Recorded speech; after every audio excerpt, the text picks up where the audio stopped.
क्रोध हर किसी को आता है।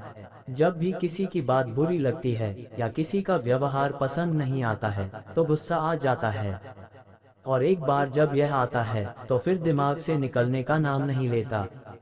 ऐसे में आप उस घटना को लेकर बैठ जाते हैं, उसके बारे में सोचते रहते हैं। हर समय वही बात दिमाग में घूमती रहती है। आप किसी से कोई भी बात करें, वह घटना बीच में आ जाती है। ऐसे में आप न चाहते हुए भी उस बारे में बात करने लगते हैं, उसकी शिकायत करने लगते हैं। और अगर उस समय वहां पर कोई बात करने वाला नहीं हुआ तो आप अपने आप से ही बातें करने लगते हैं, बड़बड़ाने लगते हैं। इस सब से उस व्यक्ति की सेहत पर तो कोई फर्क नहीं पड़ता, पर आपका नुकसान जरूर होता है। लेकिन अगर आप चाहें तो इस स्थिति से बच सकते हैं, इस नुकसान से खुद को बचा सकते हैं। कैसे, आइए जानते हैं महात्मा गौतम बुद्ध की इस कहानी के जरिए।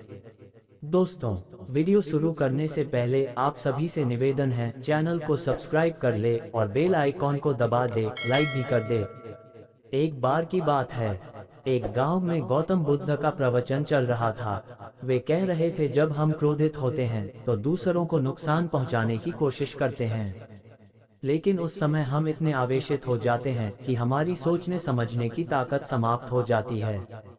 इसलिए क्रोध में हम सही निर्णय नहीं ले पाते और अपना ही नुकसान कर बैठते हैं। बुद्ध की उस सभा में एक गुस्सैल स्वभाव का व्यक्ति भी शामिल था। उसे बात बात पर गुस्सा आ जाता था। आज भी वह अपने परिवार वालों से झगड़ कर आया था और उस समय भी उसके दिमाग में उथल पुथल मची हुई थी। इसलिए उसे बुद्ध की बातें अच्छी नहीं लग रही थीं। उसे लग रहा था कि जैसे बुद्ध उसे डांट रहे हों, सबके सामने उसकी बेइज्जती कर रहे हों।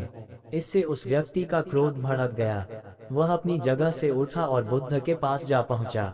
इससे पहले कि कोई कुछ समझता, उसने बुद्ध के मुंह पर थूक दिया। ये देखकर वहां मौजूद लोग भड़क उठे और उस व्यक्ति के बारे में बुरा भला कहने लगे। लेकिन बुद्ध अभी भी अपनी जगह पर शांत बैठे हुए थे। उन्होंने अपना चेहरा पोंछा और बोले, क्या बात है वत्स, तुम्हें कुछ कहना है? उस व्यक्ति ने बुद्ध की बात का कोई जवाब नहीं दिया। वह बिना कुछ कहे वहां से चला गया। ये देखकर एक व्यक्ति से नहीं रहा गया। उसने बुद्ध से पूछा, महात्मन, उस मूर्ख व्यक्ति ने आपका अपमान किया और आपने उसे कुछ नहीं कहा। उसकी बात सुनकर बुद्ध धीरे से मुस्कुराए और फिर बोले, तुमने शायद उस व्यक्ति का चेहरा नहीं देखा। वह बहुत परेशान लग रहा था। मुझे लगता है कि वह किसी चिंता में घिरा हुआ था। इसलिए ऐसे व्यक्ति परेशान व्यक्ति को क्या दोष देना। बुद्ध पर थूकने वाला व्यक्ति सभा से उठने के बाद अपने घर चला गया। वह दिन भर बेचैन रहा। उसे अपनी करनी पर पछतावा होता रहा। रात में भी वह सो नहीं पाया और बेचैनी में इधर उधर करवट बदलता रहा। अगले दिन वह फिर से बुद्ध की सभा में गया। वहां पहुंचते ही वह बुद्ध के चरणों में गिर पड़ा और रोने लगा। ये देखकर बुद्ध ने पूछा, क्या हुआ वत्स, तुम क्यों रो रहे हो? वह बोला, मैं वही दुष्ट व्यक्ति हूँ जिसने कल आपका अपमान किया था।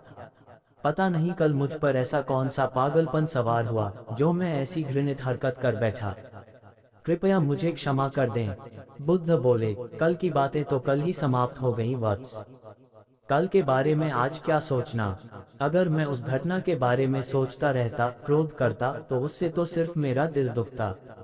तुम्हें उससे कोई फर्क नहीं पड़ता। इसलिए बुरी घटना को याद रखना कोई समझदारी की बात नहीं है। इससे हमारी परेशानियां बढ़ जाती हैं और जीवन ठहर जाता है। इसीलिए अप्रिय बातों और अप्रिय घटनाओं को भूलने में ही समझदारी है। जो व्यक्ति ऐसी घटनाओं को भूल जाता है वही जीवन में आगे बढ़ता है, और जो उनमें उलझा रहता है उसका जीवन चक्रव्यूह के समान हो जाता है, जिसमें से वह चाहकर भी बाहर नहीं निकल पाता है। दोस्तों, गुस्सा करना बिल्कुल ऐसा होता है कि जहर तो आप पिएं और कामना करें कि मर सामने वाला जाए।